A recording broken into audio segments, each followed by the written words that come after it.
Hello friends, সবাই কেমন আছো? আশা করি আমি ভালো আছি। কিন্তু এই দিকে মাড়িটা একটু ব্যথা আছে, বাট ওটা একটা ওষুধ লাগবে, অনেক কিছু দিয়েছি কিন্তু কমেনি।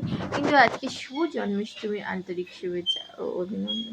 আর শুধু জন্মাষ্টমী না, আজকে জন্মাষ্টমী, কালকে মন্দিরে পুজো, আর কদিন বাদ, মাত্র আর কদিন বাদ বাকি যেই পুজোটার জন্য আমরা সারা বছর অপেক্ষা করি।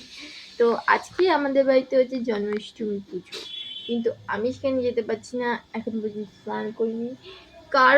কারণটা হচ্ছে গিয়ে, মা বললো আমি একটু মন্দির যাই, মা মন্দির থেকে আসুক, তো তারপর আমি স্নান করতে যাব। আর মা বাবা গেছিলো একটা কাজে, তার জন্য অনেক কিছুই লেট হয়ে গেছে। দুজনেই কাজে গেছিলো, আর ওদিকে দাদা ফোন করে তো আমাকে তাড়া দিয়েই যাচ্ছিল মা বাবাকে পাঠাতে। তো সেই কাজটা কমপ্লিট হয়ে গেছে, ডান হয়ে গেছে। তো ওইদিকে আর মাম্মাম তো আজকে আসেনি, যেহেতু আমি একা ঘরে, ওই জন্য ও যা দুষ্টু হয়েছে, ওকে দেওয়া পসিবল না আমার কাছে। কারণ মা যদি ঘরে থাকে তো ওকে নিয়ে কাটাতে পারি, কিন্তু মা যে আজকে ঘরে নেই, ওর জন্য ওকে আজকে দেওয়া হয়নি। তা ওর সাথে আজকে দেখা আমার হয়নি, বলতে বলা যেতে পারে ওর সাথে আজকে দেখা হয়নি। ও এখন আছে মন্দিরের ওখানে, কি করছে জানি না, কিন্তু চিৎকার করেই যাচ্ছে।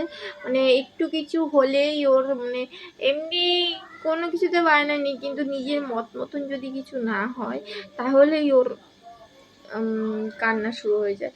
আর সেটাই হচ্ছে এখন। তো বাবা গেছে দোকানে, একটা কাজে ঢুকেছে, দুদিন জন্মাষ্টমী মনসা পুজো দুটো মিলিয়ে একটা কাজে ঢুকেছে।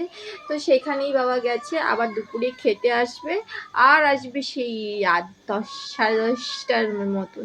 তো আজকেই লাস্ট কাজ বাবার, আজকে লাস্ট কাজ হয়ে গেলে একটু একটু একটু একটু একটু করে কেনাকাটা শুরু করবে।